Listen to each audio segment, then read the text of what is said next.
Yo, what's up guys, C-Jax back with another video, and today I'm going to do a quick little Raw recap, man. Now, first off, I just want to say, if you're here, you are a real one, okay? I'm going to be recapping every Raw and every SmackDown shortly after it drops, and that's just how it's going to be from here on out. Now, let's get into the show. First off, Ria Ripley comes back. I'm sure all the fans were happy. She got a massive pop, a pretty good pop when she came out, I should say. Everyone's excited to see her back, including those weirdo, disgusting fans that are asking her, please step on me. Ria Ripley, I'll do anything for you. Mommy this, mommy that. Like, it's ridiculous at the end of the day, okay? If you're a grown man chanting mommy like Michael Cole, you need to grow up. But anyways, she cuts her promo, and then she basically says that she's coming for the World Championship at SummerSlam. We get Liv Morgan, who also was a part of this promo on the teleprompter screen, and she basically says that she will give Rhea that match at SummerSlam for the Women's World Heavyweight Championship. So I guess that should be pretty cool. This feud is definitely going to pick up. Rhea Ripley definitely is adding something more to Raw. At least Raw, unlike SmackDown, has multiple engaging stars that actually show up to work. So, while Roman Reigns is out on break, even though he's the best guy in the company, he's not there at the moment, right? So SmackDown is garbage. But Raw actually has the ability to get you invested in what's happening. Dominic Mysterio comes out and tries to win back, Rhea Ripley into their relationship and everything, but Rhea Ripley's not really having it. She's kind of irritated with him. So then we get to the next segment, Sheamus versus Bronson Reed. And this match was actually pretty decent, I have to be honest, okay? I was actually kind of surprised. Quick side note though, Sheamus's brand new theme is absolute and utter trash. There's no reason for them to have changed this. His OG theme was classic, it was iconic, and they ruined it with some garbage Def Rebel. So yeah, this is stupid. Started off slow, but Big Bronson Reed is actually an underrated wrestler, man. And Sheamus, we know he's good. He's been doing this for over a decade now, so this is just what he does. And then the jobber, Pete Dunne, comes out and turns on Sheamus, which nobody cares about. Let's be honest, Pete Dunne will be out of the WWE within a year or two, okay? He's a nobody. He can't cut promos, his matches are mid, and he serves no purpose, quite frankly, right? The only reason he's still there is because he's involved with Sheamus, and Sheamus happens to be a legend in the company. Other than that, there's no reason this guy even shows up to work anymore. But anyways, let's get off of that. Then you get to the couple more backstage segments. We had another Rhea Ripley backstage segment there where she's with Dominic Mysterio and he's still trying to talk to her, lure her back, and she's like, I don't belong to you, I don't belong to you at all. You're nothing to me right now, right? Which makes sense after everything that happened. But then we get Jey Uso backstage, and he's basically saying he's trying to get at Rhea Ripley now that she's officially single from Dominic Mysterio, and he does his little yeet, and he's like staring up into the sky like he's doing Percocets or something like that. There's something wrong with Jey Uso in this segment. If you watched it, you know what I'm saying. He was acting very odd and very crazy, but that's what Jey Uso does, okay? So I guess he's going after Rhea Ripley now, and even later on in the show, there's a little smirk that Rhea Ripley gave after he said to call her when he was in the ring after his match where he beat Dominic Mysterio. So there's that. I mean, who knows what's going to happen with that? They might do a little Jey and Rhea situation versus Dom and Liv. I think that's an interesting storyline, and unlike SmackDown, like I said, they have enough stars to where you can actually get invested and interested in this stuff. Jey Uso is one of the biggest stars in the company at the moment, so if he's working with Rhea Ripley, who's also one of the biggest stars in the company, and they're going against Dom and Liv, that is going to be a pretty solid feud and something that's interesting and engaging, and it gives Jey Uso something important to do. Because he's getting the biggest reactions every week, it's time to utilize him. So that's actually pretty cool to see, and so far Raw's off to a solid start. And then Zelina Vega cuts a banger promo on Sonya Deville and her new team, and says she can't see past Sonya Deville's forehead and Shayna Baszler's mustache. Like, this was really, really good. The first hour of Raw tonight, I thought, was dang near, great or even very good. Like, everything was flowing. Things were doing very good. And then you got to the Gunther versus Damian Priest promo, and Gunther did a very good job here. I was actually shocked. I thought it was going to be a mid promo because they're both not great mic workers, and, Damian Priest, every week he goes out there, he tops himself as the worst promo of his career, right? So he goes out this week and cuts a bad promo again. Gunther, on the other hand, actually cut a good promo. He was calling Damian Priest street trash and telling him that being poor was an option, and, he was talking all kinds of garbage. He even called out Damian Priest's reign once and for all and said straight up, your reign has been meaningless. It's brought no prestige to the title, and your reign has been nothing. And that's the exact same thing I've been saying about Damian Priest for months since he won that championship. His reign has been nothing. He has done nothing. He has not elevated anything. And at the end of the day, Damian Priest has had multiple chances to cut a good promo and get us engaged in a feud that involves him. He had a chance versus Jey Uso before Backlash. Jey Uso killed him on the mic. He had a chance versus Rollins. Rollins butchered him on the mic. And tonight, Gunther butchered him on the mic. So he's had his chance to go up against the top stars in the company and try and, hold his own weight, and he hasn't been able to do it. He puts on good matches at PLEs, I'll give him that, but if all you're going to do with the title is just put on a good match once every other month, that's not going to do anything. You know what I mean? So that's a pretty mid situation, man. I feel bad for Damian Priest. He's had to fight a lot to come here and all that, but when you get in the ring and you have multiple chance after chance after chance,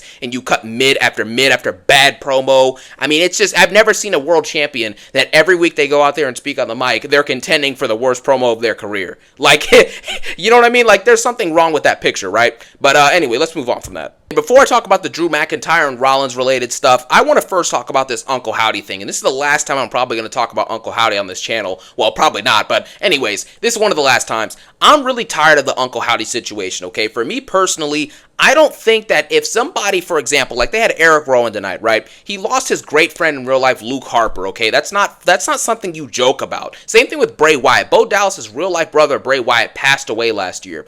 These are not things that you turn into storylines for WWE and you make it into these segments where these people like Eric Rowan and Bo Dallas are partly acting and partly giving out real emotion at the same time. Like, why is Eric Rowan trying to force tears out? You know what I'm saying? Like, that's very weird to get a guy to sit in front of a camera and to do that for a storyline. And the Wyatt Six really isn't going anywhere. They're just like every other supernatural group. They show up over and over again and beat someone up or do something random, and then all of a sudden they have one match like 6 months in the making, and the match isn't even that good.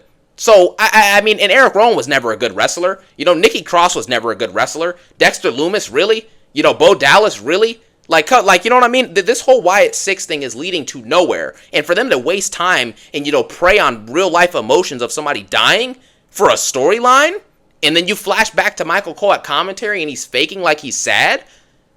Like, this is just a very weird situation, man. Why are you making people's real-life emotions on people they lost that were close to them, and you're turning it into segments? That, to me, is just dumb. But anyways, man, let's move on from that and let's get to the next part of the show, which pretty much this next part of the show I forgot to mention as well. We got a jobber tag team match between like Katana Chance and Zoe Stark and like who else was out there, man? The Shayna Baszler. The crowd was dead silent for this match. I mean, you could have read a book in there like a library, dude. Nobody was making any noise for this match because it's garbage. It's a bunch of jobbers going at it. Lyra Valkyria is now officially a jobber, so let's just get that straight, okay? We already know this. This is common knowledge now. Her and Ilya Dragunov, a couple of these other NXT call-ups, Katana, or what's the chick name, bro? The one girl who comes up with the purse, man. Kiana James, she's also a jobber. Their careers are already doomed from the get-go. All Ilya Dragunov does is go out there and just wrestle. And his matches so far haven't even been that good. He's had 2 good matches. One versus Ricochet, and then one in the triple threat with Sheamus and Drew McIntyre. Other than that, he's done nothing, right? Kiana James has done nothing. Lyra Valkyria has done nothing. So I don't understand why they're actually doing this, right? Triple H had an opportunity to build up these people and, develop them, but instead they just kind of sit around and do nothing. But anyways, then we get to the Drew McIntyre and the Seth Rollins related stuff. I'm getting tired of this for 2 reasons. Number one, CM Punk is a part-timer. Okay, that's the first problem. CM Punk is not there every week. He's been on, 8 Raws in 9 months? So, I mean, I don't know, what does that sound like, right?